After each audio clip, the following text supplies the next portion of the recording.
요한계시록 1장 1절에서 8절까지에 있는 말씀 제가 봉독해 올립니다. 예수 그리스도의 계시라. 이는 하나님이 그에게 주사 반드시 속히 될 일을 그 종들에게 보이시려고 그 천사를 그 종 요한에게 보내어 지시하신 것이라. 요한은 하나님의 말씀과 예수 그리스도의 증거 곧 자기의 본 것을 다 증거하였느니라. 이 예언의 말씀을 읽는 자와 듣는 자들과 그 가운데 기록한 것을 지키는 자들이 복이 있나니 때가 가까움이라. 요한은 아시아에 있는 7 교회에 편지하노니 이제도 계시고 전에도 계시고 장차 오실 이와 그 보좌 앞에 7 영과 또 충성된 증인으로 죽은 자들 가운데서 먼저 나시고 땅의 임금들의 머리가 되신 예수 그리스도로 말미암아 은혜와 평강이 너에게 있기를 원하노라. 우리를 사랑하사 그의 피로 우리 죄에서 우리를 해방하시고 그 아버지 하나님을 위하여 우리를 나라와 제사장으로 삼으신 그에게 영광과 능력이 세세토록 있기를 원하노라. 아멘. 볼지어다 구름을 타고 오시리라. 각인의 눈이 그를 보겠고 그를 찌른 자들일도 볼 터이요 땅에 있는 모든 족속이 그를 인하여 애곡하리니 그러하리라. 아멘. 주 하나님이 가라사대 나는 알파와 오메가라. 이제도 있고 전에도 있었고 장차 올 자요 전능한 자라 하시더라. 아멘. 오늘 말씀의 제목은 말세를 살아가는 성도라는 제목으로 하나님 말씀 증거하도록 하겠습니다. 우리 모두는 우리 집사님께서 기도해 주신 가운데 지난 1년 동안 참 힘든 그런 시간을 보냈고요. 어지러운 시대에 지금 살아가고 있습니다. 오늘 말씀의 제목이 말세를 살아가는 성도, 말세가 되면 성경에 보면 여러 가지 징조들이 있는데요. 일단 혼란스러운 그 시대가 말세입니다. 요즘처럼 또 어지러운 시대가 있었을까 싶을 정도로 참 힘들고 복잡하고 또 무엇 하나 안정적인 것이 없지요. 다 흔들리는 그런 시대에 우리가 살고 있습니다. 백신이 나왔다는 뉴스를 들은 지 오래됐지만 아직까지 미국 인구가 한 3억 8천인가요? 3억 3천인가요? 그 정도 되는데요. 전체 인구의 1%도 채 아직 백신 접종이 안 끝났다고 합니다. 한국 같으면 벌써 끝났을 일이 여기는 참 특이한 것 같아요. 나라가 커서 그런지 아직 백신을 맞을 준비가 안 되어서 이 시스템이 완비가 잘 되지 않았는지 1%가 되지 않았다는 뉴스를 들으니까 좀 맥이 빠지는, 한 4월 정도 되면 정상적으로 일반인들에게도 백신이 보급이 될 줄 알고 기대하고 있었는데요. 정말 올 여름 안에 이 주사를 맞을 수 있을지 참 걱정이 됩니다. 이번에 백신을 맞은 사람들 가운데 보니까요, 여자의 비율이 훨씬 높더라고요. 7대3 비율로 여성들이 더 많이 맞았다고 합니다. 의료 종사자들 가운데 여성분들이 많고요. 또 남자의 비율이 낮은 것은 특별히 남자들 가운데 백신을 맞지 않겠다는 사람들이 많습니다. 미국 국민의 한 40%가 백신이 나와도 나는 맞지 않겠다라는 사람들이 있습니다. 그래서 특히 남자들이 남자들이 주사 맞는 걸 더 두려워하는 것 같습니다. 그래서 맞지 않고 지금 버티고 있는데요. 백신이 나오면 이 코로나 팬데믹 이 시대가 게임 체인저가 될 것이라고 기대했지만 앞으로 가야 할 길이 많이 남아 있는 것 같습니다. 최근에 들었던 아주 황당한 뉴스 가운데 하나가 있습니다. 백신을 맞으면 노예가 된다. 이게 DNA 백신 말도 참 어려운데요. 빌 게이츠의 이름이 자꾸 나오고 있습니다. 2015년도인가요? 이분이 인류 문명을 위협할 여러 가지 가운데 가장 위험한 것이 이 바이러스가 위험하다. 2015년도에 그런 이야기를 했던 것 같습니다. 그때부터 이 바이러스에서 구할 수 있는 백신을 개발해야 된다. 이런 분야에 이제 돈을 많이 투자한 것으로 이렇게 알고 있는데요. 그것을 빌미로 많은 사람들이 이 음모론에 불을 지피고 있습니다. 이 백신 맞으면 안 된다. 누구누구의 종이 된다. 최근 한국에서 이 인터컵이라는 단체 몇 년 전부터 이 인터컵이 참 이상했습니다. 그래서 이단 시비가 붙었었고 많은 정상적인 교회들이 인터컵과 교제를 하지 않고 있습니다. 예전에 제가 있었던 교회에서도 인터컵 단체에서 선교 세미나를 했었는데요. 그것을 들어보면서 좀 이상하다. 그래갖고 인터컵과 교류하는 것을 우리가 중지시키고 또 그것 때문에 교회가 좀 시끄럽고 뭐 그랬던 기억이 있는데요. 한 번 이상하면요 보니까 끝까지 이상하더라고요. 결국 이번에 또 큰 사고를 치셨고 그 대표자가 나와서 황당한 주장을 여기서 나왔습니다. 백신 맞으면 종이 된다. 저 사람의 종이 될지 누구의 종이 될지 모르겠지만 이건 DNA 백신이기 때문에 우리의 DNA를 건드리기 때문에 위험하다. 뭐 그렇게 지금 주장하고 있습니다. 뭐 세상에 요즘 하수상하니까 많은 음모론들이 난무하고 있습니다. 제가 예전에 군에 있을 때도 건빵 안에 그 별사탕이 이렇게 들어가 있거든요. 그래서 이 별사탕을 먹으면 안 된다고. 이것을 먹으면 남자들 힘이 약해진다. 왕성한 남자들을 다스리기 위해서 이 별사탕 안에다가 무슨 약을 넣어놨다고. 우리 송 집사님 그런 얘기 들으셨죠? 예, 고개를 끄덕. 예, 제가 다닐 때는 그래서 이 건빵 안 드셨어요? 저는 먹었습니다. 별사탕이 얼마나 맛있는데 건빵 먹을 때 별사탕을 안 먹으면 어떻게 먹습니까? 그래서 그런 말도 안 되는 지금 생각하면 그럴 수도 있겠지만 뭐 그게 뭐 어떻게 나라에서 주는 거 다 먹어야죠. 예, 그래서 그런 뭐 이야기들 막 돌았는데 요즘 참 그런 음모론들이 참 많이 오고 가고 있는 것 같습니다. 특별히 요즘은 교회가 더 그러한 일들을 부추기고 있습니다. 여러 종류의 음모론들이 교회를 중심으로 나오고 있고요. 특별히 성경 말씀을 잘못 해석을 하고 잘못 해석이 되니까 적용이 잘못되죠. 그래서 더욱더 성도들을 혼란에 빠뜨리고 있는 이 상황이 아닌가 이렇게 생각이 됩니다. 대표적으로 잘못 해석하는 성경이 요한계시록입니다. 기독교 역사상 수많은 이단들이 일어났는데요. 대부분 그 이단들이 이 요한계시록의 이 말씀들을 가지고 장난질을 쳤습니다. 그래서 이 성도들을 미혹하고 혼란에 빠뜨리는데 주로 사용했던 성경이 요한계시록입니다. 여러분들은 어떠하십니까? 요한계시록 하면 어떤 이미지를 가지고 계십니까? 요한계시록 잘 읽으세요? 요한계시록? 저도 이렇게 그동안 제가 설교했던 내용들을 돌아보니까요, 요한계시록 설교를 한 번도 안 했더라고요. 세이비어 교회 와서도 요한계시록 설교 안 했고요. 여지까지 설교하면서 요한계시록에 나오는 뭐 7교회 그런 부분에 대해서 조금씩 했지 전체 본문을 가지고 설교한 기억이 없습니다. 저도. 그래서 특별히 책상에 앉아 있는 시간이 많은데 이참에 한번 요한계시록 설교를 한번 도전해 봐야 되겠다 그런 생각으로 요한계시록 이 말씀 본문을 잡았습니다. 이 요한계시록은 왠지 모르게 어렵다고 생각합니다. 그리고 무서워합니다. 제가 요한계시록 본문을 잡고 이렇게 준비하고 있으니까 제 아내가 책상을 보더니 제목이 요한계시록 보니까 깜짝 놀래갖고 아니 왜 요한계시록을 설교를 하냐고 무서워하더라고요. 그래서 여러분들은 괜찮으세요? 요한계시록 하면 어떤 이미지를 가지고 있습니까? 요한계시록은요 극단적인 두 가지 태도가 있습니다. 요한계시록 아예 안 봅니다. 아예 안 보는 사람들이 있고요. 또 어떤 사람은 읽고 자기 마음대로 해석해 버립니다. 극단적인 이 두 가지. 여러분들은 이 두 가지 중에 어디에 더 가깝습니까? 아예 안 본다. 저는 그쪽 1번에 가까운 것 같아서 함부로 해석하면 안 된다고 생각하기 때문에 이 본문을 아예 건들지도 않고 이걸 가지고 설교할 생각도 제가 그동안 안 했던 것 같습니다. 그래서 언젠가 이 숙제처럼 이 요한계시록 이 말씀을 준비하고 있었는데요.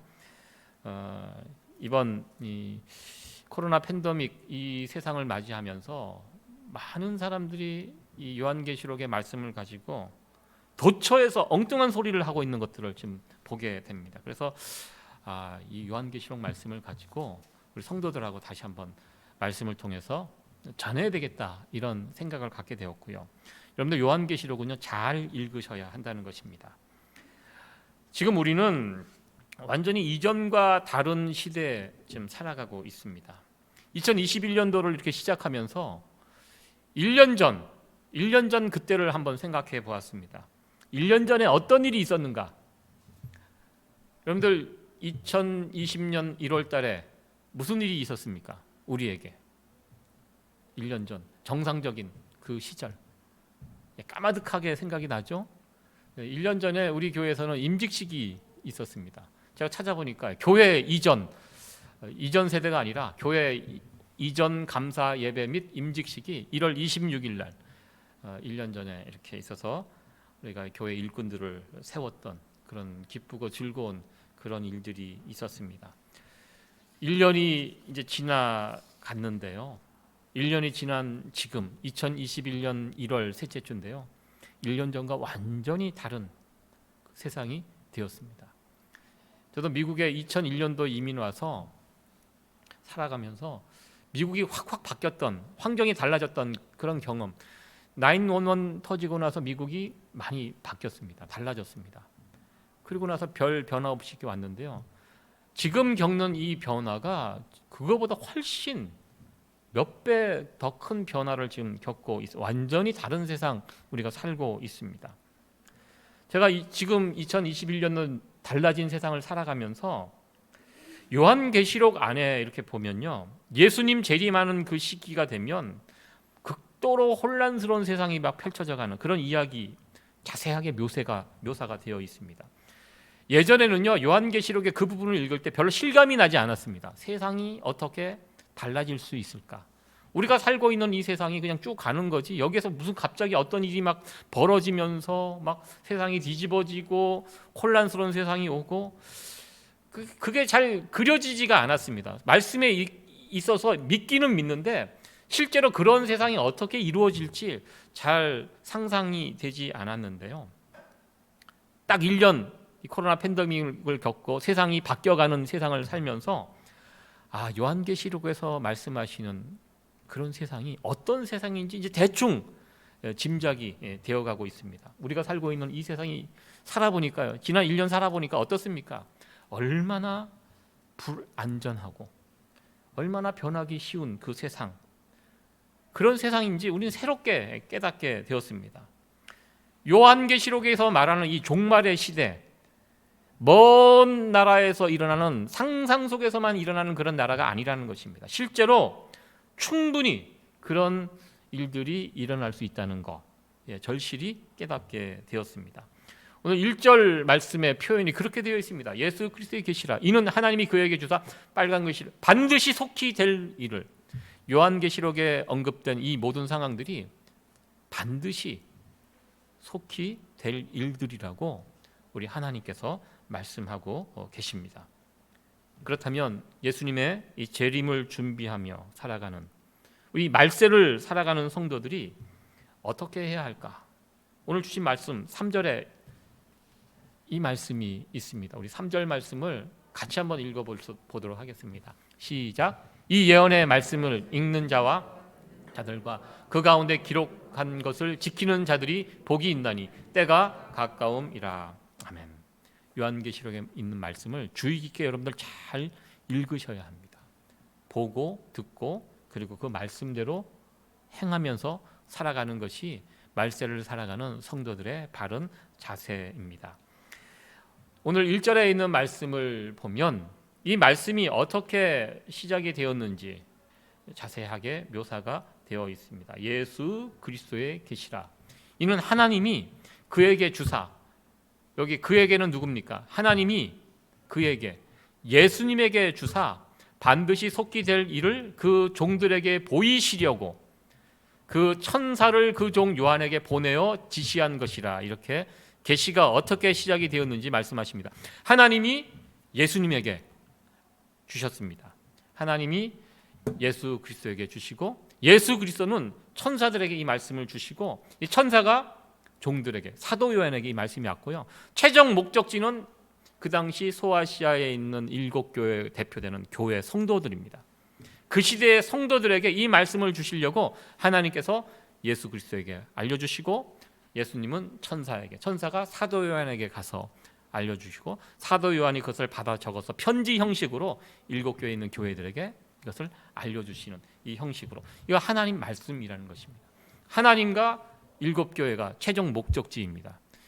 그 당시는 7교회였죠. 지금은 21세기를 살아가는 온 교회 성도들에게 주시는 말씀이라는 것입니다. 굉장히 중요한 말씀입니다. 성경의 66권이 다 중요하지만 하나님께서 다이렉트로 주신 것입니다. 우리에게 이 말세를 살아가는 성도들이 어떻게 살아가야 할지, 말세에 어떤 일들이 벌어질지 미리 성도들에게 보여주신 말씀이 요한계시록의 말씀입니다. 분명한 목적을 가지고 주신 말씀이라는 것입니다.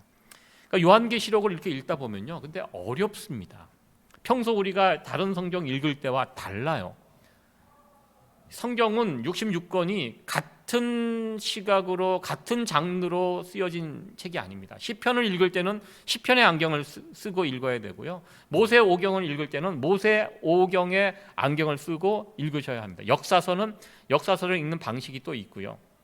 또 사복음서 마태, 마가, 누가, 요한복음을 읽을 때는 또 그 틀 안에서 읽어야 되고요. 요한계시록은 계시기 때문에 좀 다른 방식으로 읽어야 합니다. 우리가 영화를 볼 때 그렇습니다.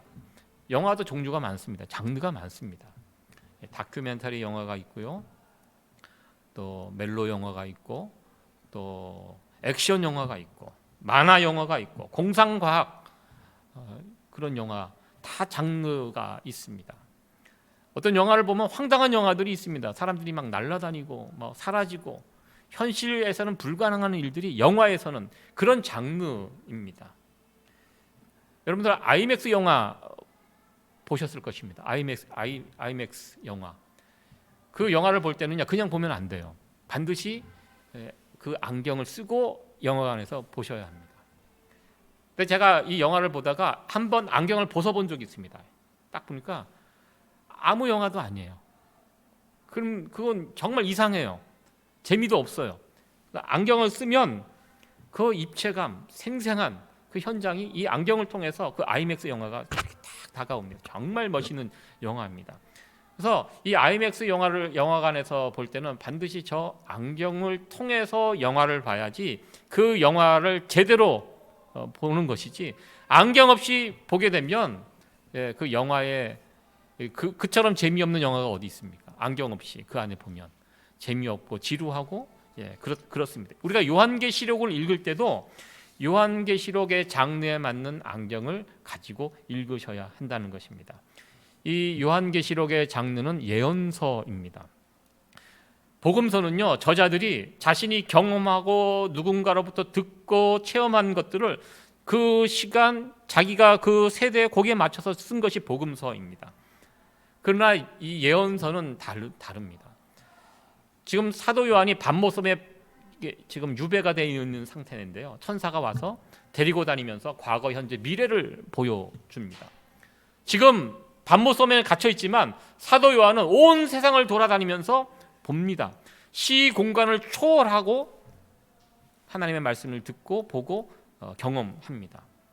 일반적으로 4개의 복음서는요, 시 공간을 초월하지 않습니다. 자신이 경험했던 그 시대에 맞춰서 자신의 시각으로 성경을 기록했습니다. 그러나 예언서는 그렇지 않아요.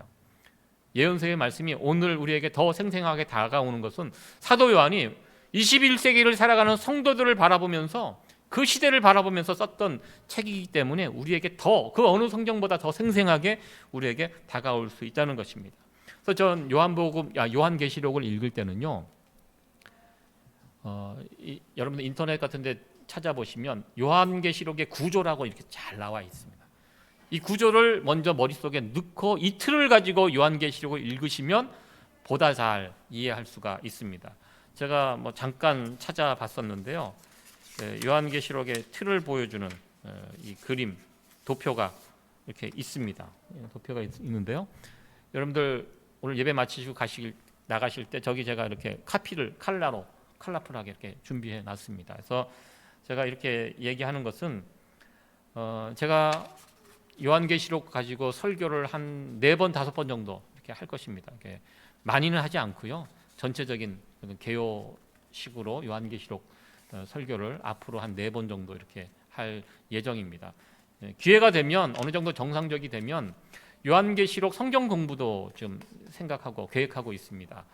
제가 오래전부터 요한계시록을 성경 공부를 하기를 원했습니다. 그래서 여러 자료들을 정리하고 준비를 다 해놨습니다. 근데 이제 상황이 이렇게 돼갖고 시작은 못하고 있지만 기회가 되면 요한계시록을 처음부터 이렇게 끝까지 한번 다뤄볼 계획입니다. 나가시면서 저 도표를 가져가시고 앞으로 한 달 동안 요한계시록 말씀을 전할 텐데요. 여러분들 댁에 돌아가셔서 요한계시록 1독씩 해갖고 오시면 됩니다. 한 번. 여러분들 요한계시록 1독 하실 수 있죠? 일주일에? 네, 하루에 1독 하라는 거 제가 그렇게 제가 이렇게 막 밀어붙이는 사람은 아닙니다. 이게 22장까지 있으니까요. 그 말씀 가지시고 일주일에 1독씩 해갖고 이렇게 오시면 아마 제가 이렇게 설교할 때 여러분들이 이해하시는데 설교를 이해하시는데 더 도움이 되지 않을까 해서 가셔서 댁에 돌아가셔서 1독씩 이렇게 하시고요.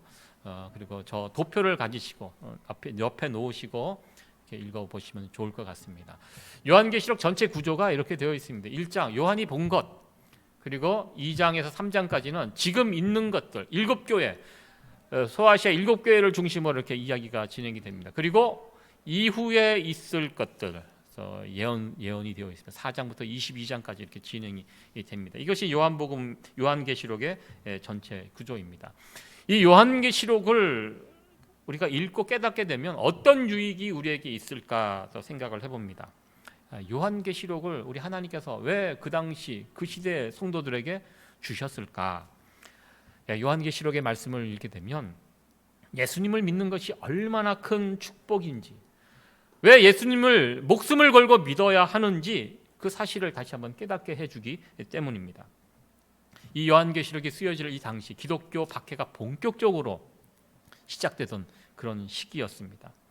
예수님을 믿는 것 때문에 죽을 수 있는, 실제로 죽는 사람들이 막 목적이 되는 그런 위급한 그 시대였습니다. 그래도 예수 믿다가 죽어도 예수 믿는 것이 더 귀하다, 소중하다. 그것을 우리의 목숨과도 바꿀 수 없는 분이 예수님입니다. 이것을 요한계시록의 말씀들은 우리에게 강력하게 증거해 주고 있습니다. 그리고 요한계시록 안에는요, 교회의 영광에 대해서 보여주고 있습니다.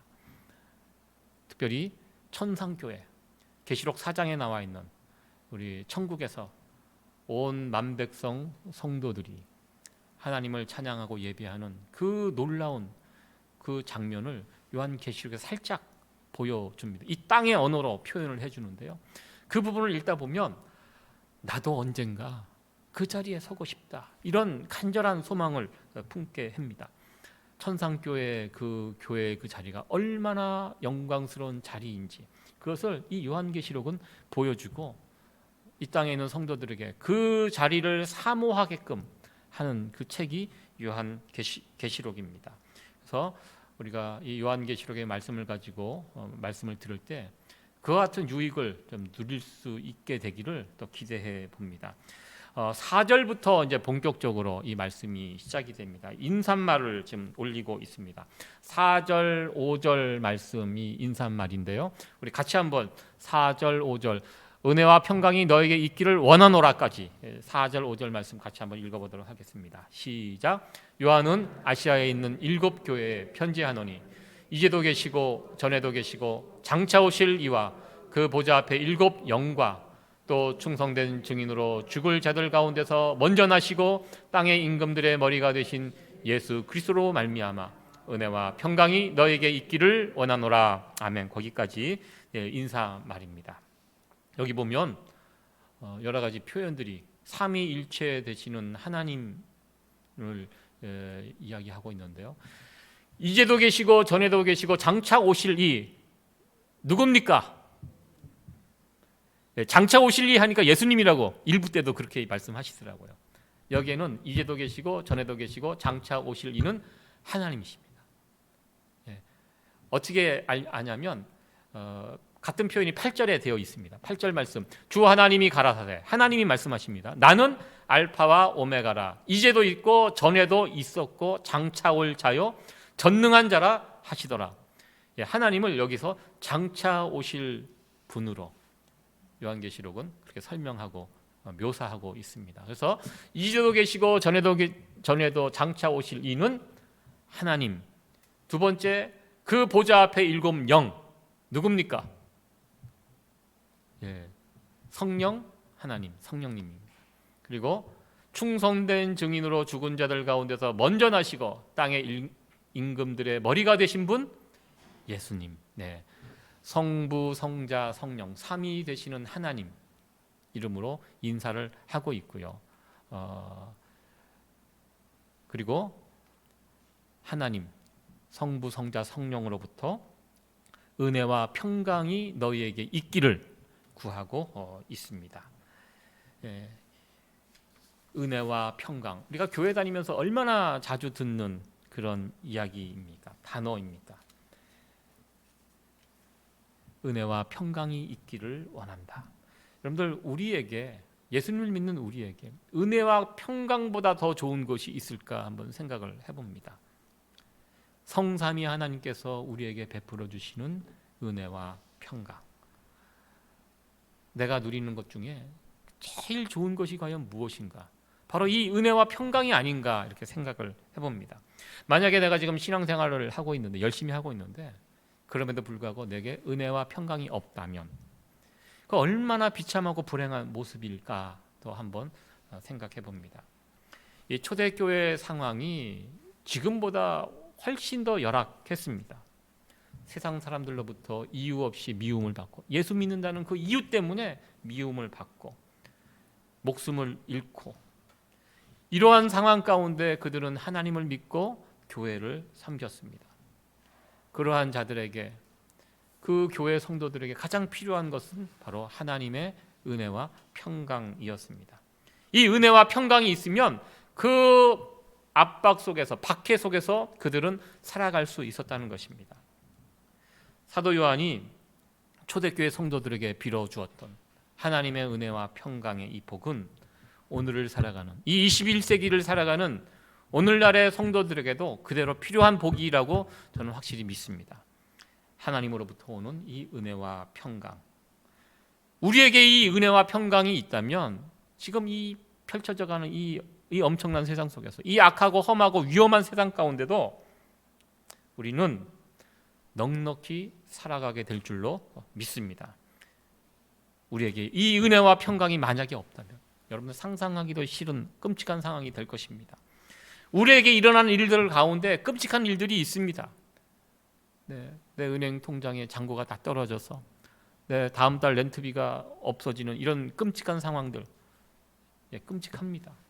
내 몸이 병들어서 점점 어려워지는 이런 상황, 끔찍한 상황일 것입니다. 또 어떤 상황들이 있습니까? 우리가 이 땅에서 겪을 수 있는 끔찍한 상황들, 많은 상황들이 있지만 정말 우리가 이 땅에서 겪어서는 안 될 가장 큰 끔찍한 상황은 하나님의 은혜와 평강이 내게서 끊어진 상태라는 것입니다. 이 시간 우리가 서로에게 간절한 마음을 담아서, 오늘 이 예배를 또 유튜브를 통해서 시청하고 계시는 우리 성도님들 간절한 마음을 담아서 가족분들에게, 또 이 자리에 참여하신 여러분들은 우리 주변 분들에게 그렇게 인사했으면 좋겠습니다. 하나님의 은혜와 평강이 함께 하시기를 원합니다. 이렇게 인사하도록 하겠습니다. 시작. 하나님의 은혜와 평강이 함께 하시기를 원합니다. 아무리 어렵고 힘들어도요, 이 하나님의 은혜와 평강이 우리 가운데 있다면 우리는 넉넉히 살 수 있다는 것입니다. 그리고 오늘 5절과 6절에 있는 말씀을 통해서 우리 신앙의 근본이 되는 네 가지, 말세를 살아가는 성도들이 반드시 붙잡아야 될 네 가지 진리에 대해서 말씀하고 있습니다. 그 네 가지 진리, 5절, 6절 말씀 같이 한번 읽어보도록 하겠습니다. 시작.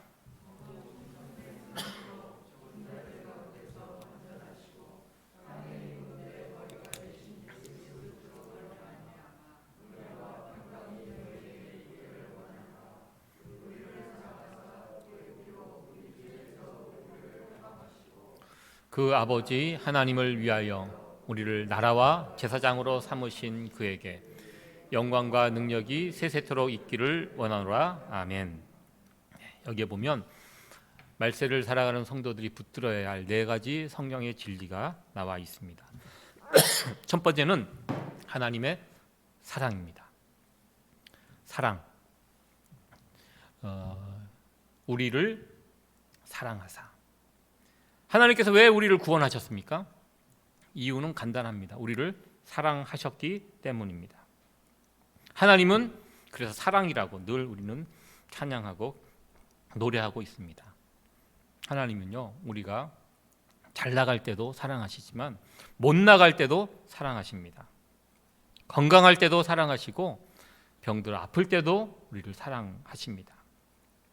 우리가 믿음 가운데 든든히 서서 살아갈 때도 사랑하시지만 설령 죄를 짓고 또 구렁텅이에서 헤매고 있을 때도 안타깝지만 그럼에도 불구하고 우리를 사랑하신다는 것입니다. 우리가 이 말세를 살아가는 성도들로서 꼭 기억해야 할 것, 하나님은 사랑이시라는 것입니다. 하나님은 지금도 우리를 사랑하십니다. 이 진리를 여러분들이 꼭 붙들고 살아가기를 원합니다. 두 번째 진리는 예수님의 보혈의 피입니다. 보혈의 피, 예수 그리스도 피. 예수님의 그 피로 예수님께서, 우리 하나님께서 우리를 구원하시는데 그 이유는 우리를 사랑하시기 때문에 구원하시는데요, 구원하시는 방법은 예수님의 피로 우리를 구원하신다는 것입니다. 유일합니다. 예수님의 피밖에 없습니다. 구원의 피, 우리를 구원하는 유일한 방법, 예수님의 피라는 것입니다. 지난주에 제가 너무나 황당한 그런 뉴스를 하나 접하게 되었습니다. 미국 하원이 개원을 하면서 미국 민주당에 있는 의원입니다. 의원 신분이고 또 목회자입니다. 감리교 목회자로 제가 알고 있는데요, 그분이 전체적인 공식적인 회의에서 그 시작을 하면서 기도를 했습니다. 보통 그렇게 의회를 시작할 때 기도합니다. 목사님을 모시고 기도를 하는데 이분이 목사이기 때문에 본인이 직접 기도를 하는데, 기도 끝날 때 아멘, 우먼. 여러분들 뉴스 보셨습니까? 네, 깜짝 놀랐습니다. 이게 장난하는, 저는 처음에는 그 뉴스를 들었을 때 그냥 이렇게 조크로 그렇게 해도 안 되지만 어느 뭐 가벼운 모임에서 그렇게 기도했다라고 생각을 했는데요, 그 모임이 가벼운 모임이 아니었습니다. 미국 의회가 이제 2021년도를 시작하면서 시작되는 그 의회인데요, 그래서 제가 뭐 이런 사람이 다 있나, 장난하냐, 지금 장난하는 자리가 아닌데 그 자리가. 그리고 그분이 했던 기도의 내용들, 뒷부분의 내용을 보고 정말 다시 한번 또 깜짝 놀랐습니다.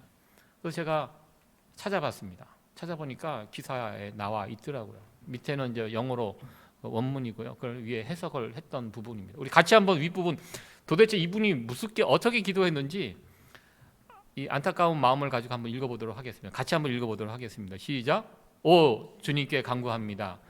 의회의 이 시간 이후 평화를 내려주소서. 우리는 유일신 브라마의 이름과 많은 다른 믿음의 많은 이름으로 불리는 신의 이름으로 간구합니다. 아멘, 아우멘. 이렇게 기도했습니다. 이게 코미디 프로가 아닙니다. 아멘. 그 아멘이라는 단어에 맨이 들어갔다고, 우먼을 넣어서 이렇게 마지막에 요즘 남녀 평등, 뭐 성평등, 그래서 지금 낸시 펠로우 의장은 부모를 정할 때 아빠 엄마 못 부르게 지금 하겠다는, 남성 여성 그렇게 구별짓지 않도록 그렇게 하겠다는 법안이 지금 통과되는지 모르겠습니다. 지금 올라가 있고요. 세상이, 미국이 진짜 이상해지고 있습니다. 저 기도를 보십시오. 아멘이라는 뜻은 히브리 단어입니다. 영어가 아닙니다.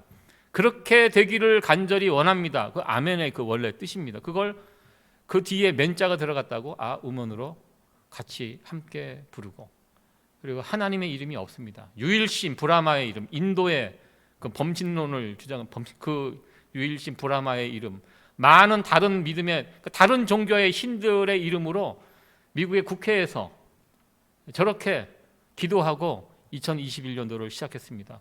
저렇게 시작한 미국이 잘 될 수 있을까요? 저는 정말 소름이 끼치는 그런 기도의 제목을 봤고요. 여러분도 기억하시기 바랍니다. 민주당 의원입니다. 지금 저런 생각으로 저 미국을 통치하려고 하고 있습니다. 정말 깜짝 놀라고요. 저도 웬만한 얘기 들으면서 뭐 그럴 수도 있지, 막 열려 있는데요. 저는 이것을 보고 제 길을 의심하고 다시 한번 확인하고 막 그렇게 했습니다. 우리가 예수님의 피를 인정하지 않으면요, 절대로 구원을 받을 수 없다는 것입니다. 우리가 주님 다시 오실 때까지 꼭 붙들어야 할 진리가 바로 이 진리입니다. 예수의 피가 우리를 구원하고 우리를 깨끗게 하실 수 있습니다. 천하 인간에게 다른 구원을 얻을 만한 이름을 준 적이 없다고 성경은 분명히 말씀하고 있습니다. 오직 예수, 십자가, 보혈, 그것이 우리를 구원합니다. 말세를 살아가는 성도들이 반드시 꼭 붙들어야 할 진리가 예수 그리스도, 십자가, 보혈의 피입니다. 세 번째 진리는 하나님께서 우리를 구원하신 그 이유, 우리를 구원하시고 무엇을 하기 위해서? 세 번째 진리는 하나님 나라와 제사장입니다. 우리에게 사명이 있다는 것입니다. 우리가 이 땅에서 구원받은 백성으로서 이 땅에 하나님 나라를 세워가야 할 사명이 우리에게 있습니다. 먼저 내 자신이, 내 심령이 하나님 나라를 이루어야 합니다. 내 가정이 하나님 나라를 이루어가야 합니다. 하나님 나라를 이루어간다는 거 간단합니다. 하나님이 왕이 되는 것입니다. 하나님이 우리의 가정에, 내 심령에 나의 주인이 하나님이 되는 것입니다. 그것이 하나님 나라입니다. 우리의 가정의 주인이 하나님이 되시는 것입니다. 하나님이 왕입니다. 우리 교회의 주인이 하나님이 되시는 것입니다. 보통 우리가 교회하면 당연히 하나님이 주인 되는 것처럼 우리가 알고 있는데요, 그렇지 않는 교회들도 많이 있습니다. 분명히 교회인데 우리가 별 생각 없이 지내다 보면 어느새 하나님이 아닌 다른 어떤 특정한 사람이, 어떤 목회자가 임금이 되고 왕이 되는 그런 경우가 있을 수 있습니다. 그래서 항상 우리가 구원받은 하나님의 자녀로서 사명이 무엇이냐? 내가 있는 그곳이 하나님 나라를 세워가는 것, 우리의 가정과 우리의 교회와 우리의 일터와 우리가 살아가는 이 세상에 하나님 나라를 세워가는 것, 이것이 우리의 사명이고요. 하나님 나라를 어떻게 세워가느냐? 여기 제사장의 사명이 있습니다. 제사장이 무엇입니까? 하나님과 사람들 사이에서 중간자 역할을 하는 사람이 제사장입니다. 제사장 잘 해야 합니다. 다리를 놔야 합니다. 그래서 세상 사람들은 하나님을 몰라요. 못 봐요. 그래서 세상 사람들은 우리를 통해서 하나님을 보게 됩니다. 우리를 보고 하나님이 믿을 만한 분인지 아닌지를 나름대로 판단하고 평가를 합니다. 그 제사장 사명이 참 중요합니다. 우리가 보여줘야 돼요. 하나님이 얼마나 좋은 분인지. 예수님께서는 잘 보여주셨어요. 예수님 보여주신 방법이 무엇입니까? 십자가, 섬김, 죽음, 희생.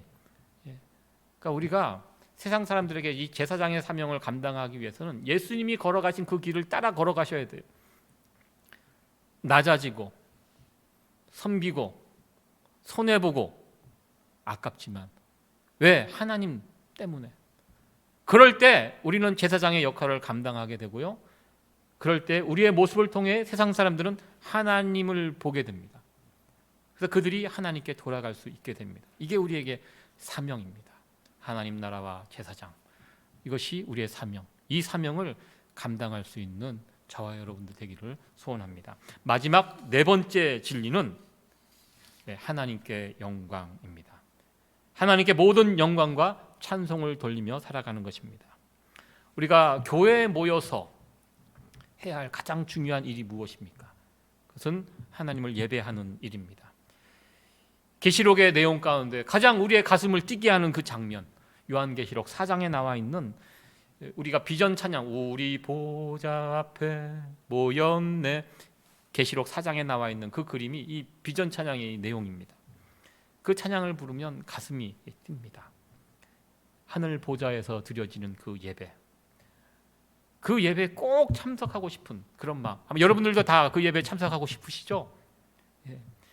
여러분들 초대교회 성도들 얼마나 환경이 열악했습니까? 날마다 교회에 모여서 그들이 무엇을 했습니까? 야, 세상 너무 살기 힘들다. 너는 어떤 일을 당했냐? 세상이 이렇다 저렇다. 그들은 그 교회에 모여서 세상을 원망하거나 세상에서 벌어진 그런 일들을 가지고 논쟁하지 않았습니다. 그들은 그 엄청난 박해 속에서 교회에 모여서 하나님의 사랑을 찬양했고, 하나님의 사랑을 예배했고, 그리고 십자가의 보혈을 붙잡고 나갔습니다. 그리고 하나님의 영광을 위해서 그들은 예배 드렸습니다. 그렇게 예배에 모여서 하나님을 노래하고 하나님의 사랑에 감격해하고, 비록 그들이 살아가는 환경은 고달프고 괴롭고 고통스러운 환경이었지만 그 예배의 자리에 나와서 하나님을 마음껏 찬양하고 십자가의 보혈을 붙잡고 노래하며 감격하고 감사하는 그런 가운데 그들이 함께하는 그 예배 가운데, 그 교회 가운데 하나님의 크신 영광이 드러나게 되었다는 것입니다. 그러면서 그 시절, 그 암울한 시절을 그들은 버티어 나갔다라는 것입니다. 우리의 예배 가운데도 하나님의 영광이 풍성하게 나타나는 그런 우리의 예배가 되어지기를 간절히 소원합니다. 우리가 예배 가운데 무엇을 해야 합니까?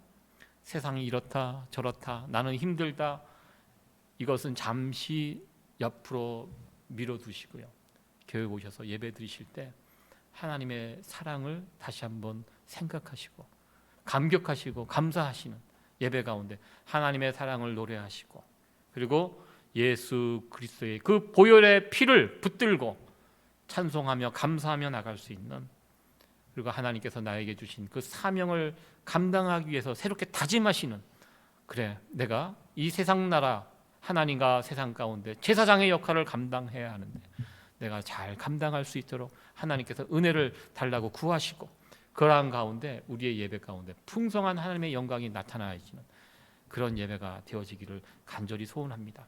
말세를 살아가는 성도들 어떻게 살아가야 할까?